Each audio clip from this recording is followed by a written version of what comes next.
This stethoscope has listened to over 40,000 heartbeats. Most of those hearts have stopped, and the difference between the ones still beating and the ones that aren't has nothing to do with medicine. I practiced medicine for 61 years, signed more death certificates than most doctors have signed prescriptions. And that thing you're chasing right now, the supplements, the biohacking, the cold plunges, the obsession with not getting old, I watched 1,000 patients do the exact same thing. The green juices, the hormone panels, the sleep trackers, all of it.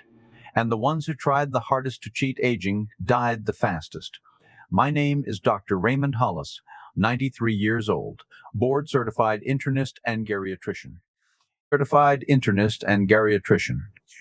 Johns Hopkins, class of 1950s, 30 years at Mercy General in Baltimore, ran the geriatric ward for 18 of them. Treated coal miners, congressmen, and 3 patients who lived past 110. I buried my wife 2 years ago. She was my best patient, and the only one who never listened to me. Give me 13 minutes. By minute 4, I'll tell you the one thing I saw kill more people than cancer, heart disease, and diabetes combined, and it's not what you think.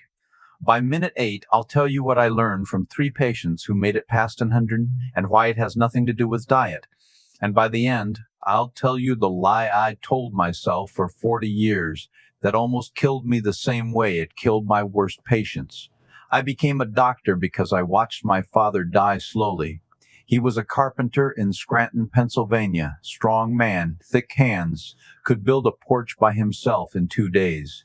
He started coughing in 1949, didn't stop until 1953. 4 years of coughing. The doctors told my mother it was just age. He was 51 years old, and they called it age. But it wasn't age, it was tuberculosis. They missed it for 4 years, and by the time somebody finally bothered to look, his lungs were finished. I was 14. I decided that day I would never let a doctor wave a patient off like that again. Aging wasn't a death sentence. It was a problem, and problems could be solved. Got into Hopkins in 54. Only kid from a town of 8,000 people. My mother sold my father's carpentry tools to pay for my first semester. I went into internal medicine, then geriatrics, because I wanted to understand why some people crumble at 60 and others are still sharp at 95. This is my Hopkins class photo, 1956. 86 men in this picture. I'm the only one still alive. By 1965, I was running clinical trials on aging, caloric restriction, hormone therapy, vitamin megadosing, everything we could test, we tested. I published 14 papers in 12 years. Got invited to the White House in 1972 to brief the Surgeon General on geriatric care. I thought I was going to be the man who cracked the code. I thought if I could just find the right protocol, the right molecule, the right intervention, I could make dying optional. 20 years I believed it. My patients believed it. The journals believed it. But in 1987, something happened in room 614 at my own hospital that shattered every theory I'd ever published. And it didn't just cost me my reputation. It cost me the one thing I told every single patient to protect. And yeah, I know what you're thinking. This is where the old doctor gets sentimental, starts talking about gratitude and sunsets. But I didn't survive 93 years and 40,000 patients to hand you something comfortable. What I'm about to tell you, you won't hear from the guy selling you longevity protocols on a podcast. In 1987, I admitted Gerald Whitmore, 71 years old, former Marine, built like a truck even in his 70s. Gerald did everything right, by the textbook. He jogged 5 miles every morning, ate clean before clean eating had a name, took every supplement I recommended: fish oil, CoQ10, vitamin D, magnesium, annual checkup like clockwork. 23 years straight, never missed once. Gerald came in on a Tuesday in March. By Friday, he was dead. Pancreatic cancer, stage 4. It had been growing for over a year, but his body looked so perfect on paper. The blood work, the resting heart rate, the lean mass that nobody thought to look deeper. His perfect health masked everything. But it wasn't Gerald's death that broke me. I need to be honest about that. When Gerald died, I was angry, not grieving, angry, because his death meant my protocols failed. And for about 10 seconds, standing in that hallway outside room 614, I cared more about being right than about a man being dead. 10 seconds. That was enough to show me what I had become, but I still didn't see it. Not really. Not until the following Monday. Gerald's wife, Dorothy, came into my office, sat down, was quiet for a long time.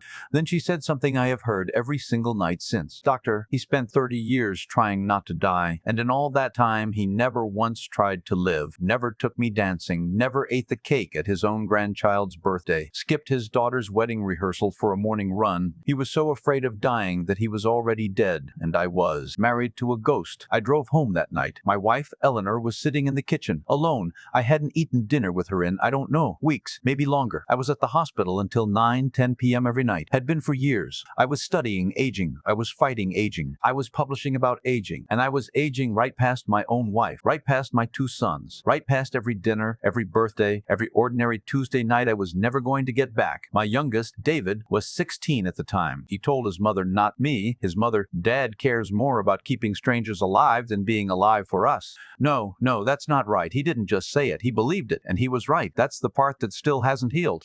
This is a letter Eleanor wrote me in 1989. She slid it under my office door at home. I didn't find it for 3 days. 3 days. That tells you everything about the man I was. I spent 30 years learning how to help people live longer. 30 years of trials and papers and protocols and grants. And I failed completely at the only thing that makes a longer life worth having, being present. Not at the hospital, not in the lab. Present at the table, in the kitchen, in the same room as the people who loved me and just wanted me to sit down. If you're still with me, good. Because what comes next is the part I could never put in a medical journal. It's not data. It's not a study. It's something I watched happen over 40 years in thousands of patients. And it's the closest thing I've ever found to a real answer about why some people age and others just disappear. In 61 years, I treated about 40,000 patients.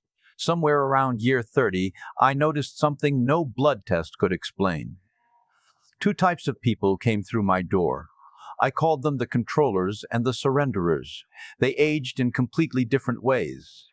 Margaret Chen, cardiologist, brilliant woman, 74. Margaret tracked every biomarker, every supplement, came in with binders of color-coded printouts from journals, had a spreadsheet of every meal she'd eaten since 1995. But Margaret was terrified of Alzheimer's.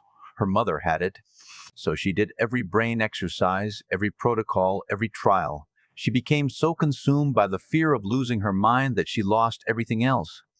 Stopped seeing friends, stopped traveling, stopped reading novels, not enough cognitive ROI, she told me, optimized her brain, starved her soul. Margaret died at 81, sharp as a tack alone.